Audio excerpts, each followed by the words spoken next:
Assalamualaikum warahmatullahi wabarakatuh.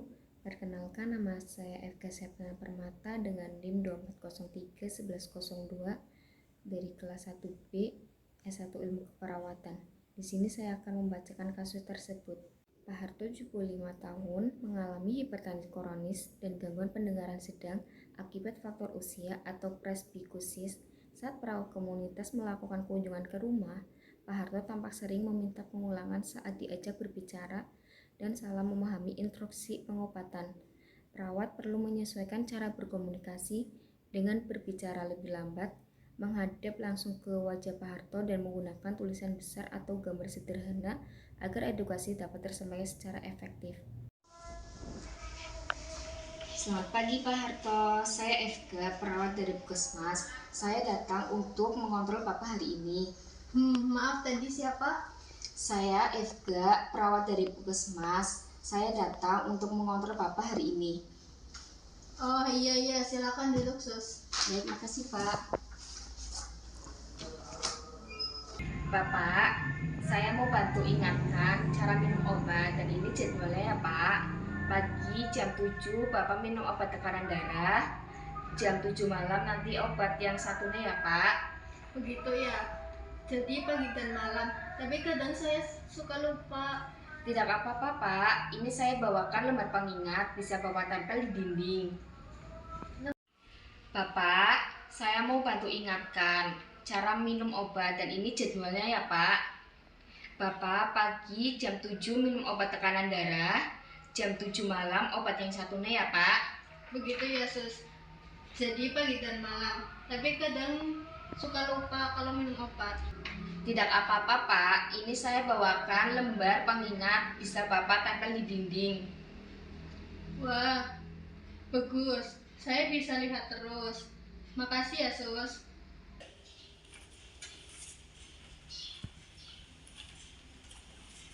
Saya juga tuliskan di buku Pak, kalau Bapak kurang jelas, nanti bisa tanya keluarga atau manggil saya lewat WA ya Pak.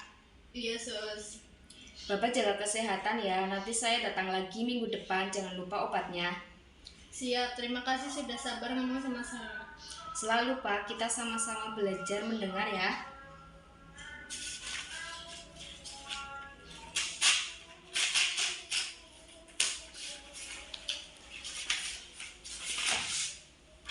Ini ya Pak. Baik sus. Apakah ada yang perlu ditanyakan lagi Pak? Tidak ada sus. Kalau gitu saya izin pulang ya Pak. Baik sus, terima kasih.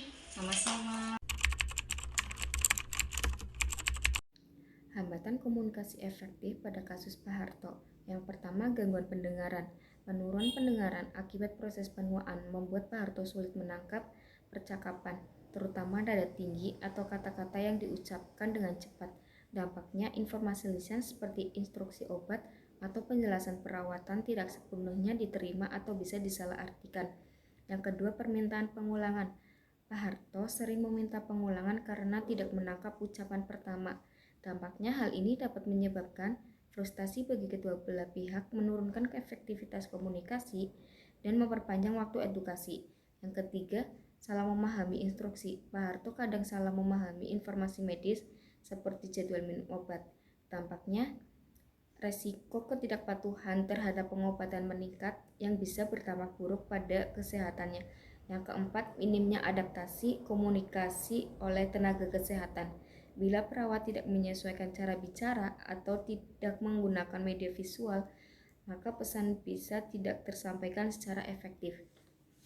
Dampaknya, edukasi menjadi tidak optimal dan mengurangi keberhasilan intervensi keperawatan. Yang kelima, faktor psikososial. Lansia seperti Pak Harto mungkin merasa malu untuk sering bertanya ulang atau mengakui tidak mengerti. Dampaknya, bila terjadi kesalahpahaman karena Pak Harto tidak menyampaikan bahwa ia belum memahami sepenuhnya. perlu diperhatikan dari komunikasi pada gangguan pendengaran. Yang pertama, berbicara dengan jelas dan perlahan. Contohnya, gunakan intonasi yang jelas, tidak terlalu cepat atau terburu-buru. Hindari berbicara terlalu pelan karena bisa makin sulit didengar. Yang kedua, menghadap langsung ke pasien. Contohnya, pastikan wajah perawat terlihat penuh oleh pasien agar pasien bisa membaca dan ekspresi wajah. Hindari berbicara sambil membelakangi atau sambil melakukan aktivitas lain. Yang ketiga, gunakan bahasa tubuh dan ekspresi wajah yang mendukung. Contohnya, gunakan gestur sederhana atau ekspresi yang membantu memperjelas maksud pembicaraan. Hindari ekspresi wajah yang membingungkan atau tidak relevan. Yang keempat, gunakan media visual pendukung. Contohnya, sediakan tulisan dengan huruf besar, jelas, dan mudah dibaca. Gunakan gambar atau simbol sederhana untuk membantu menjelas instruksi. Yang kelima, pastikan lingkungan mendukung.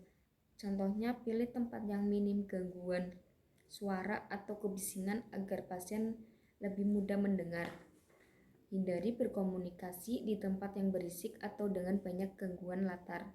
Yang keenam, periksa pemahaman pasien secara berkala.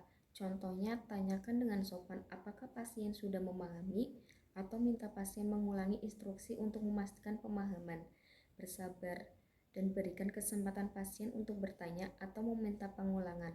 Yang tujuh, gunakan pendekatan empati dan sabar. Contohnya, sadarilah keterbatasan pasien dan jangan menunjukkan rasa frustasi saat harus mengulang atau menjelaskan berkali-kali. Berikan dukungan agar pasien merasa nyaman dan tidak malu bertanya.